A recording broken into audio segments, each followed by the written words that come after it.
গল্পটা আমার high school জীবনের। তখন আমি ক্লাস 10-এ পড়ি। সেই সময় আমি খুবই বদমাইশ এবং দুষ্টু ছিলাম।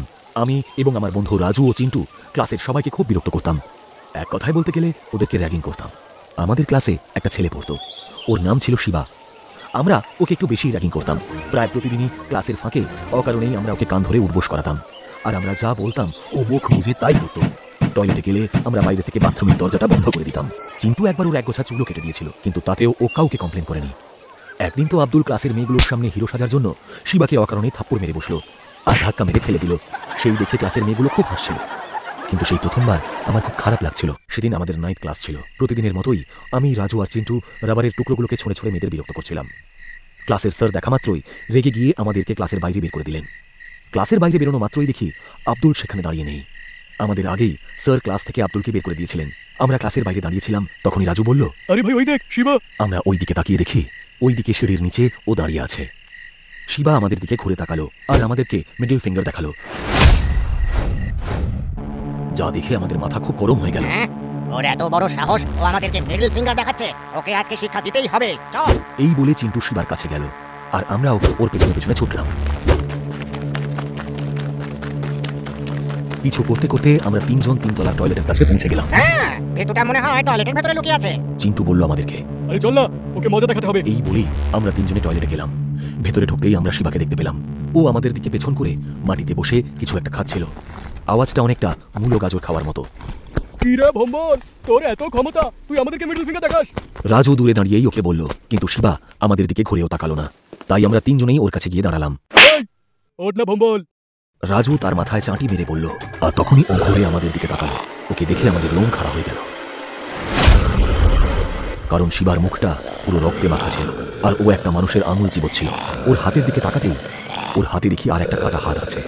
সেই হাতের আবার 3টে আঙুল শিবা খেয়ে ফেলেছিল। বাকি 2টো আঙুলও শিবা গাজরের মতন চিবিয়ে খেয়ে ফেলল। এসব দেখে আমাদের তিনজনের চোখ ছানা বড়া হয়ে গেল আর আমরা হাঁ করে ওর মুখের দিকে ভয়ার্তভাবে তাকিয়েছিলাম। এই ভাই, এই তোরা কার আঙুল চিবোচ্ছিস? হ্যাঁ? আমি শিবাকে জিজ্ঞেস করতেই ও শয়তানের মতন হাসি শুরু করলো আর ডান দিকের ঘরটার দিকে আঙুল দেখালো।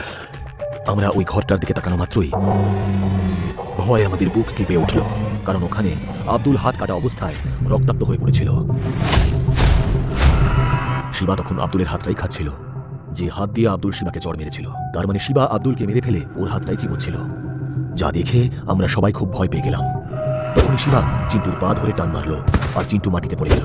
শিবা চিন্টুর বুকের উপর বসে ওর মাথার চুল খামচে ধরে বেশ কিছুটা চুল টেনেছিল। চিন্টু যন্ত্রণায় চিৎকার করে উঠল। মাথা থেকে তখন ওর গলগল করে রক্ত পড়ছে।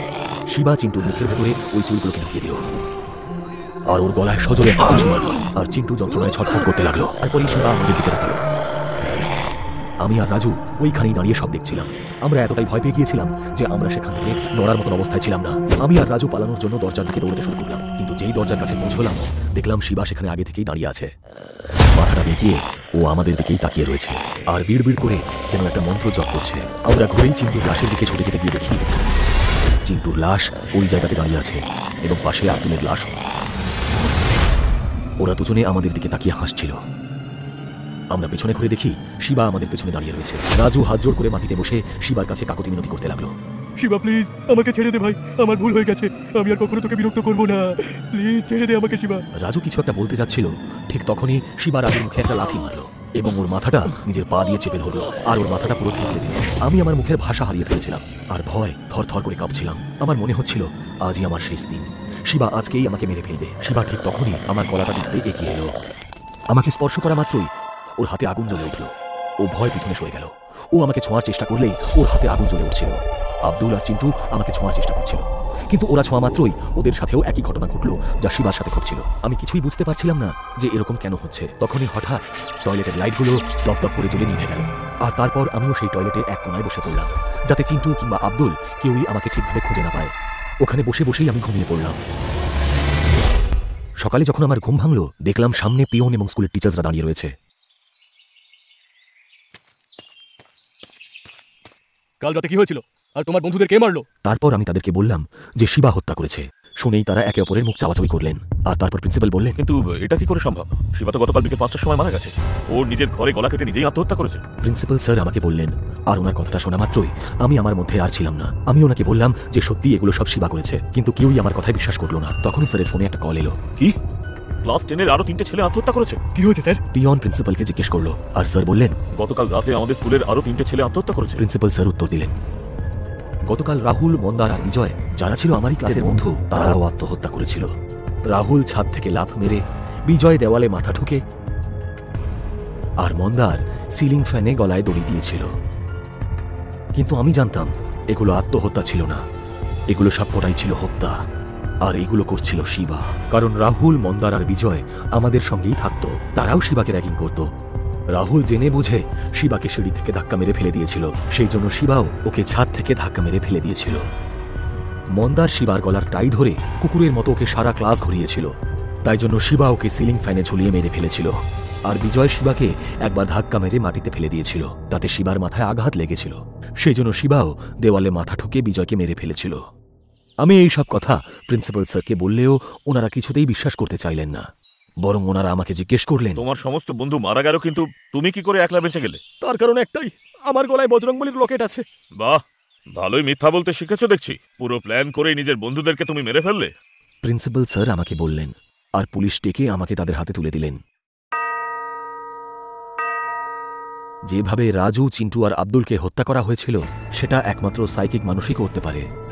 তাই জন্য পুলিশরা ভাবল যে আমি সেই খুনি, সেই জন্য তারা আমাকে পাগলাগারদে আটকে রাখল। আর সেই থেকেই আমি এই পাগলাগারদে বন্দী হয়ে আছি, আর সেই দোষের শাস্তি পেয়ে চলেছি যে দোষটা আমি কখনো করিনি। আমি একটাই ভুল করেছিলাম, আমি একটা নিরীহ ছেলেকে বিরক্ত করেছিলাম। আমি এটা অনুভবও করতে পারিনি যে তাকে বিরক্ত করার কারণে আমি এরকম একটা শাস্তি পাবো। মাঝে মাঝে আমার মনে হয় শিবা যেন জেনে বুঝে আমাদেরকে শাস্তি দেওয়ার জন্য আত্মহত্যা করেছিল। সহজ কথায় বলা গেলে এটা আত্মহত্যা নয়, এটা বলিদান ছিল। ও হয়তো শয়তানকে নিজের বলিদান দিয়েছিল, যাতে মৃত্যুর পরে ও নিজের হাতে সবাইকে শাস্তি দিতে পারে যারা ওকে হেনস্থা করেছিল। আমার এটা মনে হওয়ার কারণ আমি ওর ব্যাগে একটা বই দেখেছিলাম, যাতে লেখা ছিল শয়তানকে খুশি করার উপায়। ওই দিন স্কুল থেকে বাড়ি আসার পর আমি স্নান শেষ করে খাবার খেয়ে ঘুমিয়ে গেলাম। ঘুম থেকে যখন উঠলাম তখন ঘড়িতে সময় সন্ধ্যা 6টা। বিছানায় বসে আমি মোবাইলের নোটিফিকেশন চেক করছিলাম। আমার এক স্যারের মেসেজ দেখে অবাক হলাম। তিনি লিখেছেন, তোমরা আজকে রাত 8টার সময় স্কুলে চলে এসো, বিশেষ কিছু কাজ আছে। হঠাৎ আমার মনে পড়ল, আরে আগামীকাল তো আমাদের স্কুলে একটি অনুষ্ঠান আছে, হয়তো তার ডেকোরেশনের কাজের জন্য আমাদের ডেকেছে। এবার আমি আমার বন্ধু শুভকে ফোন করলাম, কিরে আজকে রাতে স্কুলে যাবি? যাব তো, কিন্তু এই রাতের বেলা যাওয়া কি ঠিক হবে? আরে ধুর, কোনো সমস্যা হবে না, আর স্যার তো আমাদের সাথেই থাকছেন। আচ্ছা ঠিক আছে, আমি সঠিক সময়ে স্কুলে পৌঁছে যাব। এরপর আমি আমার বন্ধু অভিজিৎকে ফোন করলাম, সেও স্কুলে যাবে বলে জানালো।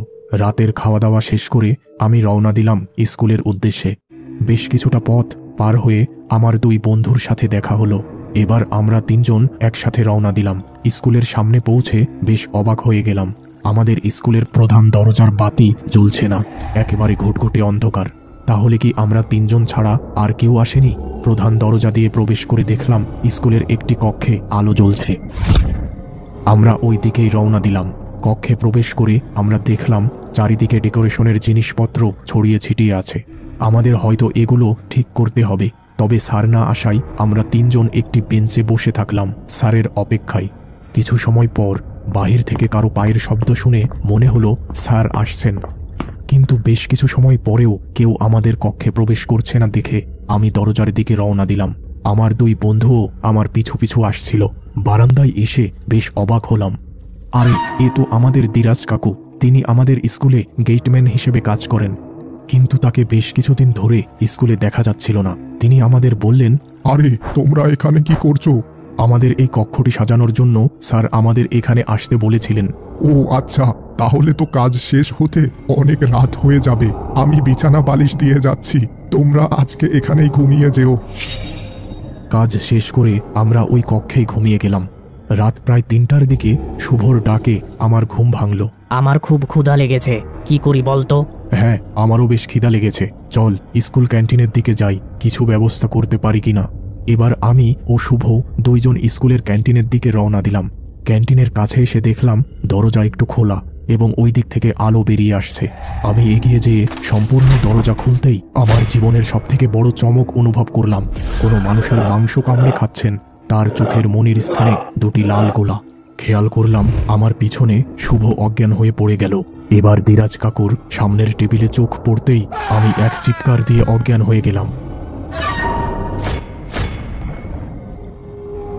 জ্ঞান ফিরতেই নিজেকে হাসপাতালে আবিষ্কার করলাম। সামনে একটি পুলিশ ও আমার স্যার দাঁড়িয়ে আছেন, আর এক পাশে আমার বাবা মা বসে আছে। তোমরা কালকে রাতে স্কুলে কি করছিলে? স্যার, কালকে তো আপনি আমাদেরকে স্কুলে আসতে বলেছিলেন। না, আমি তোমাদের কেন রাতে স্কুলে আসতে বলবো? স্যার, আপনি মেসেজ দিয়েছিলেন, আর ধীরাজ কাকুও তো রাতে স্কুলেই ছিল। কি ভুল বকছো তুমি? ধীরাজ তো কিছুদিন আগে ফাঁসি নিয়ে মারা গেছে, সে কিভাবে আসবে? আমি এবার খুব হকচকিয়ে গেলাম। আমার মুখ থেকে কোনো কথা বাহির হলো না। আর হ্যাঁ, অভিজিতের লাশ স্কুলের একটি কক্ষে পাওয়া গেছে। তুমি কি এ ব্যাপারে কিছু জানো? এবার আমি বুঝতে পারলাম কাল রাতে ওই আত্মা ধীরাজ কাকুর ছদ্মবেশে এসে আমাদের সকলকে হত্যা করতে চেয়েছিল, কিন্তু বিশেষ কারণে আমি ও শুভ বেঁচে যাই। আমার মাথা যেন আর কাজ করছিল না। ভগবানকে ধন্যবাদ দিয়ে আমি আবার অজ্ঞান হয়ে যাই।